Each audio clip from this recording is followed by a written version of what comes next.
Hello everyone, आज हम लोग इस वीडियो में सेक्शन 32 ऑफ भारतीय न्याय संहिता पढ़ेंगे। सेक्शन 32 आपका करस्पॉन्डिंग सेक्शन है सेक्शन 94 ऑफ द आईपीसी से और प्री और मेंस दोनों के लिए इम्पॉर्टेंट है। सेक्शन 32 आपका एक मैगजिम पे बेस करता है जो है एक्टस मी इन्विटो फैक्टस नॉन एस्ट मेंस एक्टस, जिसका मतलब ये होता है कि act done by me against my will is not my act at all.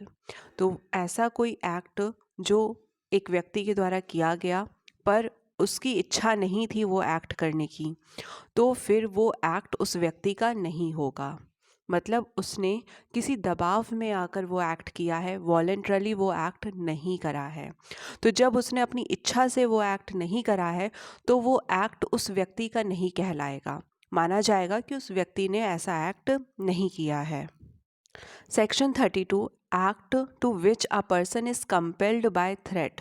तो एक ऐसा एक्ट है जिसको करने के लिए पर्सन को कंपेल किया गया, फोर्स करा गया, किसके द्वारा? थ्रेट के द्वारा, धमकी के द्वारा।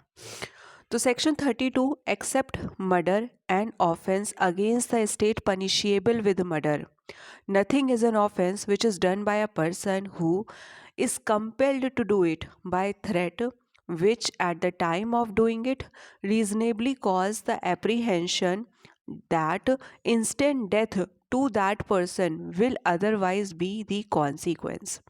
तो यहाँ पे बोला जा रहा है, ऐसे मानिए कोई एक व्यक्ति है, उसको कंपेल किया जा रहा है, उसको फोर्स किया जा रहा है, उसको पे दबाव डाला जा रहा है कि वो कोई ऑफेंस करे, और दबाव जो धमकी दी जा रही है वो किस चीज़ की दी जा रही है कि उसकी इंस्टेंट डेथ कॉज कर दी जाएगी।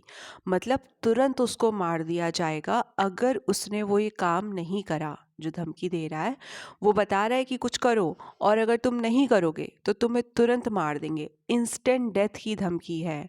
तो उसको लग रहा है कि अगर मैं ये नहीं करूँगा तो मुझे तुरंत मार दिया जाएगा, इसलिए वो कोई एक्ट करता है। तो यहाँ पर उस एक्ट के लिए उसको लायबल नहीं बनाया जाएगा, उसको जिम्मेदार नहीं बनाया जाएगा। लेकिन ये जो प्रोविज़न है वो कहाँ पर अप्लाई नहीं होगा। मतलब अगर उसने कोई एक्ट करा, धमकी के अंदर करा, धमकी उसको जान से मार देने की दी जा रही थी, तुरंत धमकी दी, मतलब इंस्टेंट मार दिया जाएगा तुरंत। ऐसा नहीं कि 2 दिन बाद, 4 दिन बाद, नहीं, तुरंत मार दिया जाएगा। और उसके बाद वो कोई अपराध कर देता है तो माना जाएगा कि उसने वो अपराध किया ही नहीं है, क्योंकि उसके ऊपर दबाव था, उसकी तो इच्छा थी नहीं। लेकिन ये जो एक्सेप्शन है, ये जो डिफेंस है जो बंदे को मिल रहा है, जो पर्सन को मिल रहा है जिसको धमकी दी गई है, ये कहाँ पर लागू नहीं होगा। तो अगर उससे किसी का मर्डर करवाया जा रहा है या फिर वो ऐसा ऑफेंस कर रहा है जो स्टेट के अगेंस्ट है, राज्य के अगेंस्ट है और जिसमें डेथ पनिशमेंट है, तो वहाँ पर उसकी लाइबिलिटी बनेगी, चाहे भले उसको धमकी दी गई थी कि उसकी इंस्टेंट डेथ कॉज कर दी जाएगी, इससे कोई फ़र्क नहीं पड़ेगा। जैसे एक पर्सन है, वो दूसरे पर्सन से कह रहा है कि मैं तुम्हें गोली मार दूंगा अगर तुमने तीसरे पर्सन को गोली नहीं मारी। तो मतलब अगर तुमने थर्ड पर्सन का मर्डर नहीं करा तो मैं तुम्हारा मर्डर कर दूंगा, और उसके बाद वो मर्डर कर देता है जिसको धमकी दी जा रही है, तो यहाँ पर उसकी लाइबिलिटी बनेगी, उसने मर्डर किया है। लॉ क्या कहता है? अगर आपके पास चॉइस है कि आप अपनी डेथ कॉज करो या दूसरे की डेथ कॉज करो, तो फिर आप अपनी डेथ कॉज करो, दूसरे की मत करो। तो मर्डर के केस में लाइबिलिटी बनेगी, चाहे भले उसको धमकी दी गई थी कि उसकी इंस्टेंट डेथ कॉज कर दी जाएगी, इससे कोई फ़र्क नहीं पड़ेगा। मर्डर के केस में डिफेंस नहीं मिलेगा। सेकंड है, कोई ऐसा ऑफेंस है जो राज्य के अगेंस्ट है और जिसमें पनिशमेंट डेथ है। तो दोनों चीज़ें होनी चाहिए। कैसा ऑफेंस होना चाहिए? राज्य के अगेंस्ट होना चाहिए और उस ऑफेंस की सज़ा, उस अपराध की सज़ा डेथ होनी चाहिए, कैपिटल पनिशमेंट होनी चाहिए। तो अगर कोई पर्सन है जिसको कंपेल किया जा रहा है कि मैं तुम्हारी तुरंत हत्या कर दूंगा अगर तुमने राज्य के अगेंस्ट अपराध नहीं करा, और जिसकी सज़ा डेथ है, जैसे कि वेज वॉर नहीं किया against the government of India, तो क्या होगा? तो भी पर्सन की लाइबिलिटी बनेगी और उसको डिफेंस नहीं मिलेगा, चाहे भले उसको धमकी दी गई थी कि उसकी इंस्टेंट डेथ कर दी जाएगी। तो आई होप आपको इतना समझ में आया होगा।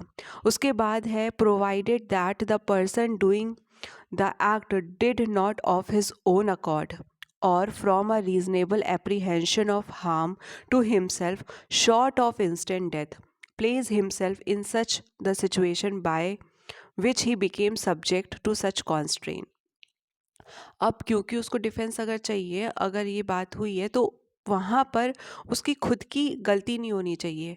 मतलब ऐसा नहीं होना चाहिए कि उसने खुद की वजह से अपने आप को ऐसी परिस्थितियों में डाला जिसकी वजह से उसको धमकी दी गई। तो ऐसा नहीं होना चाहिए। अगर कोई व्यक्ति अपने आप को खुद ऐसी परिस्थितियों में डालता है जिसकी वजह से उसको इंस्टेंट डेथ की धमकी दी जाती है और उसके बाद वो कोई अपराध करता है, तो वहाँ पर भी उसको डिफेंस नहीं मिलेगा। वो जिम्मेदार है, वो अपराधी है, उसको पनिशमेंट मिलेगा। दूसरा क्या है यहाँ पर कि शॉर्ट ऑफ इंस्टेंट डेथ नहीं होना चाहिए। मतलब जो धमकी है वो इंस्टेंट डेथ की होनी चाहिए कि तुरंत हत्या कर देंगे तुम्हारी अगर तुमने ये काम नहीं किया तो। लेकिन अगर सिर्फ इतना भी है कि हत्या कर देंगे तो भाई डेथ कॉज कर देंगे 2 हफ्ते में, 4 हफ्ते में, 2 दिन में, तो ये इंस्टेंट धमकी नहीं हुई, इंस्टेंट डेथ कॉज करने की धमकी नहीं हुई है। तो यहाँ पर भी डिफेंस नहीं मिलेगा। क्यों नहीं मिलेगा? सिंपल सी बात है, जब कोई कह रहा है कि तुम्हारी 2 दिन में हत्या कर देंगे अगर तुमने ये अपराध नहीं किया तो 2 दिन में उसके पास समय है, वो पुलिस के पास जा सकता है, वो अपने आप को प्रोटेक्ट कर सकता है, उसे अपराध करने की ज़रूरत नहीं है। तो डिफेंस कब मिलेगा? जब इंस्टेंट डेथ का होगा, सिर्फ डेथ भी नहीं, इंस्टेंट डेथ। आपको ये बात पता होनी चाहिए। इससे कम की धमकी से डिफेंस नहीं मिलेगा। फिर एक्सप्लेनेशन 1 कहता है, a person who of his own accord or by reason of threat of being beaten join a gang of dacoits knowing their character is not entitled to the benefit of this exception on the ground of his having been compelled by his associates to do anything that is an offense by law. Explanation 1 कहता है, जहाँ पे कोई व्यक्ति अपनी खुद की वजह से या फिर सिर्फ उसको पीटा जाएगा इस वजह से गैंग ऑफ डकैट्स ज्वाइन कर लेता है, जो गैंग है डकैत लोगों का वो ज्वाइन कर लेता है। अब उसके बाद उसको वो लोग धमकी दे रहे हैं कि तुमको मार देंगे, अदरवाइज़ तुम ऑफेंस करो वरना तुमको मारा जाएगा, तुमको मार डालेंगे। तो यहाँ पर उसको बेनिफिट नहीं मिलेगा, यहाँ पर उसकी खुद की गलती है। भाई तुम क्यों जुड़े ऐसे लोगों से जिनको तुम जानते थे कि वो लोग डकैत हो, तुम जाके जुड़ गए, वहाँ पे बेनिफिट नहीं मिलेगा। चाहे भले अब वो तुम्हें धमकी दे रहे हैं तो गलती तो खुद की है ना, क्यों जुड़ गए वहाँ पे जाकर। या फिर उसको धमकी सिर्फ इतनी मिली थी कि तुमको मारेंगे वरना तुम डकैत की गैंग जो है वो ज्वाइन कर लो, और उसने जाके ज्वाइन कर ली, तो यहाँ पर भी बेनिफिट नहीं मिलेगा। क्यों? क्योंकि यहाँ पे धमकी इंस्टेंट डेथ की नहीं है, मारने की है, इससे कोई फर्क नहीं पड़ता। एक्सप्लेनेशन 2 कहता है, a person seized by the gang of dacoit and force by the threat of instant death to do a thing which is an offence by law.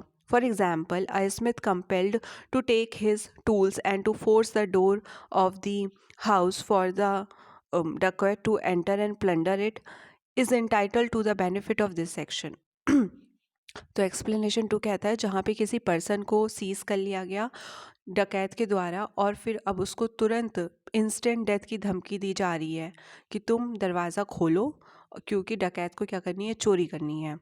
और धमकी कैसी है, इंस्टेंट डेथ की है। तो कोई पर्सन है, सपोज ए पर्सन है, उसको कोई डकैत लोग उठा के ले गए और उसको कह रहे गोली मार देंगे तुमको वरना तुम दरवाज़ा खोलो।